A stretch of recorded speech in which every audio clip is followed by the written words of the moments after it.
ভারতের প্রধানমন্ত্রী নরেন্দ্র মোদীর সঙ্গে আমাদের প্রধান উপদেষ্টা ডক্টর মোহাম্মদ ইউনূসের বৈঠককে কেন্দ্র করে এখনও কিন্তু আলোচনা থামেনি। বৈঠক শেষ পর্যন্ত হয়েছে। সেই বৈঠকের পক্ষে বিপক্ষে নানা রকমের কথাবার্তা হচ্ছে। বৈঠকে কি আলোচনা হলো সেটা নিয়ে ভারতের ব্রিফিং এবং বাংলাদেশের ব্রিফিংয়ের মধ্যে বিস্তর ফারাক আমরা দেখেছি, মুদ্রার এপিট ওপিটের মতো ফারাক দেখেছি।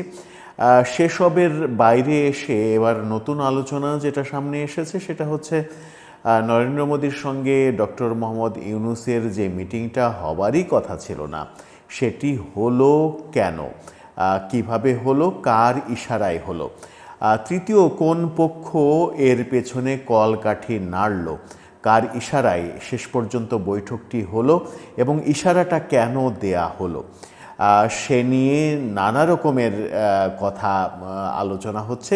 সেই আলোচনাগুলোই করব। শেষ পর্যন্ত কি হলো এবং এই বৈঠকের ফলে আওয়ামী লীগ হতাশ হলো নাকি আওয়ামী লীগ এখান থেকে নতুন শক্তি খুঁজে পেল, সেই আলোচনাটাও থাকবে সেই আলোচনার মধ্যে। দর্শক, থাকবেন পলিটিক্স টিভির নিয়মিত ভিডিওতে।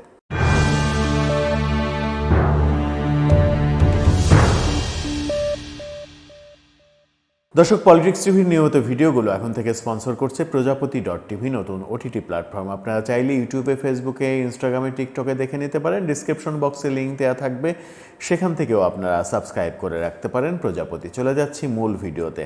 বলছিলাম, নরেন্দ্র মোদীর সঙ্গে আমাদের প্রধান উপদেষ্টা ডক্টর ইউনূসের বৈঠকটা যে শেষ পর্যন্ত হলো, সেই বৈঠকের মাঝেজাটা আসলে কি, এই বৈঠকটা কেন হলো, নিশ্চয়ই কোনো তৃতীয় পক্ষ কলকাঠি নাড়িয়েছে, সেই আলোচনা এবার সামনে এসেছে। এই আলোচনা আসার কারণ হচ্ছে নরেন্দ্র মোদী বিমস্টেক সম্মেলনে যোগ দেওয়ার পূর্ব মুহূর্তে রওনা দেওয়ার দিন যে টুইট করেছিলেন, সেই টুইটে তিনি বিমস্টেকের যে শিডিউল বর্ণনা করেছিলেন, যার যার সঙ্গে মিটিং হবে, বৈঠক হবে, এরপরে তিনি শ্রীলঙ্কা যাবেন, বিস্তারিত লিখেছিলেন। কিন্তু সেখানে কোনো জায়গায় ডক্টর মোহাম্মদ ইউনূসের সঙ্গে তার বৈঠক, সেই বৈঠককে কেন্দ্র করে কোনো ধরনের একটি শব্দ তিনি লেখেননি। সেখান থেকেই ধারণা করা হচ্ছিল যে ডক্টর ইউনূসের সঙ্গে নরেন্দ্র মোদী বৈঠক আদতে করতে চান না। ভারতীয় মিডিয়াও তাই বলছিল। বৈঠকের আগের রাতে ডিনারে যখন নরেন্দ্র মোদী এবং ডক্টর ইউনূস পাশাপাশি বসলেন, সেই পাশাপাশি বসাতেও আমরা নরেন্দ্র মোদীর মধ্যে এক ধরনের কি বলা যায় যে একটা নাখোশ চেহারা, বডি ল্যাঙ্গুয়েজ অন্যরকম, একটা বিরক্তি ভাব, সেই ব্যাপারগুলো আমরা দেখেছি। সেই ব্যাপারগুলো যখন দেখেছি তখন ধারণা করা যেতেই পারতো যে মিটিংটা শেষ পর্যন্ত হবে না। পরদিন সকালে যে মিটিং হবে, দুপুর নাগাদ মিটিং হবে, সেই আগের রাতেও ব্যাপারটা কনফার্ম না, তাহলে কলকাঠি নাড়ল কোন পক্ষ? অনেকে বলছেন যে বাংলাদেশে ভারতের রাষ্ট্রদূত প্রণয় ভার্মা, তিনি মূলত কনভিন্স করেছেন নরেন্দ্র মোদী এবং অজিত দোভালকে যে এই মিটিংটা হওয়া উচিত। বাংলাদেশের সঙ্গে সম্পর্কের যে অবস্থা, তাতে যদি এত অনুরোধের পরেও রিফিউজ করাই হয়, মিটিংটা যদি না করা হয়, তাহলে বাংলাদেশের জনগণ এমনিতেই ভারতের প্রতি যে ক্ষেপে আছে, ভারত বিদ্বেষী মনোভাব, সেই ভারত বিদ্বেষী মনোভাবটা আরও তীব্র হবে। সেই তীব্র হতে হতে একটা সময় পাকিস্তানের মতো অবস্থা হয়ে যাবে। পাকিস্তান যেমন এখন ডিরেক্ট শত্রু ভারতের, বাংলাদেশও সেই অবস্থানে চলে যেতে পারে। সেই অবস্থানে যেতে দেয়া ঠিক হবে না। বাংলাদেশ যেন পাকিস্তানের অবস্থানে চলে না যায়, সেই কারণেই প্রণয় ভার্মার ছিল, সাজেশন ছিল যে মিটিংটা যেন হয়। ওদিকে অজিত দোভালের সঙ্গে আমাদের প্রধান উপদেষ্টার একজন ঊর্ধ্বতন কর্মকর্তা খলিলুর রহমান, তিনি লবিং চালিয়ে যাচ্ছিলেন। যখন ডিনার হয়, আগের রাতে যখন ডিনারে মোদী এবং ডক্টর ইউনূস পাশাপাশি বসেন, তার পেছনেই কিন্তু খলিলুর রহমান এবং অজিত দোভাল পাশাপাশি বসেছিলেন, তাদেরকে কথা বলতেও শোনা গেছে। শেষ পর্যন্ত চীন সফরের আগে আমরা দেখেছি যে আমেরিকার ঊর্ধ্বতন সেনা কর্মকর্তার একটা দল বাংলাদেশ সফর করেছে এবং সেখানে তারা বাংলাদেশের সেনাপ্রধানের সঙ্গে মিটিং করেছে, ডক্টর ইউনূসের সঙ্গে কথা বলেছেন, পররাষ্ট্র উপদেষ্টার সঙ্গে কথা বলেছেন। সেখান থেকে একটা ধারণা পাওয়া যায় যে আমেরিকার সেনা প্রতিনিধি দল হয়তো বাংলাদেশে এসে কোনো একটা লিয়াজও করছে যেন বাংলাদেশ পরিপূর্ণভাবে চীনের দিকে হেলে না যায়। চীনের সঙ্গে সম্পর্ক তৈরিতে মরিয়া হয়ে উঠেছিল যখন বাংলাদেশ, তখন চীনের দিকে বাংলাদেশ যেন হেলে না পড়ে পুরোপুরি, যেন ভারতের এখানে কিছু একটা করার থাকে। এই অঞ্চলের যে সম্পর্ক, এই অঞ্চলের যে রাজনীতি এবং এই অঞ্চলের রাজনীতির সঙ্গে আমেরিকার যে সম্পর্ক, তাতে আমেরিকা নিশ্চয়ই চাইবে না চীনের দিকে বাংলাদেশে হেলে পড়ুক, ভারত থেকে অনেক দূরে চলে যাক।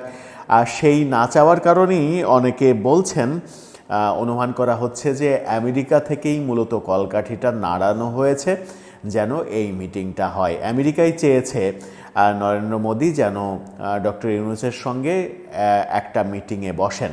সেই মিটিংয়ের ফলাফল কি হলো না হলো সেটা পরের বিষয়, যদিও ফলাফল কিছু হয়নি বলেই মোটামুটি আন্দাজ করা যায়।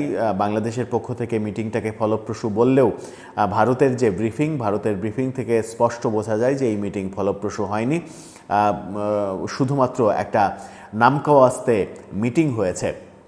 কিন্তু এই মিটিংয়ের পেছনে আমেরিকাই কলকাঠি নাড়িয়েছে এমনটাই ভাবা হচ্ছে, কারণ আমেরিকা চাইবে না চীন আরও বেশি শক্তিশালী হয়ে যাক। বাংলাদেশের বঙ্গোপসাগর একটা বড় সম্পদ, সেই বঙ্গোপসাগরে চীন এসে রাজত্ব করুক, সেটা আমেরিকা চাইবে না।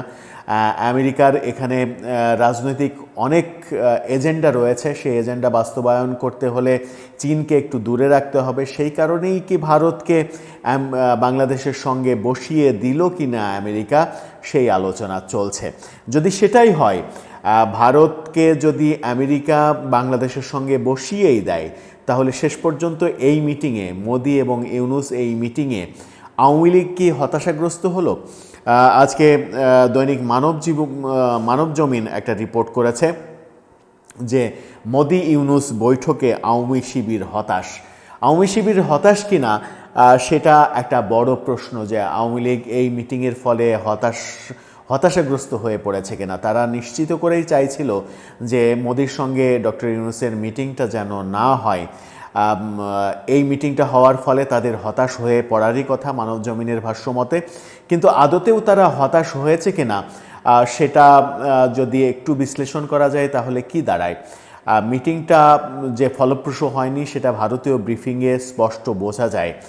ভারতীয় ব্রিফিংয়ে যখন স্পষ্ট বোঝা যায়, তখন আওয়ামী শিবিরের হতাশ হওয়ার আদতেও কোনো কারণ রয়েছে কিনা সেই প্রশ্ন সামনে এসে যায়। অনেকে বলছেন আওয়ামী শিবির হতাশ হয়েছে, অনেকে বলছেন না, আওয়ামী লীগ প্রথমে একটু হতাশাগ্রস্ত হলেও মিটিংয়ের ফলাফল যেহেতু আসেনি সেহেতু তারা হতাশাগ্রস্ত হয়নি। এবং শেখ হাসিনাকে ফিরিয়ে দেওয়ার যে কথা বাংলাদেশ থেকে বলা হয়েছে, সেই কথাই ভারত কোনো উত্তর দেয়নি, উত্তর দেওয়ার প্রয়োজনীয়তা মনে করেনি। সেটাকেও আওয়ামী লীগ তাদের পক্ষে পজিটিভ হিসেবে ভাবতে শুরু করেছে।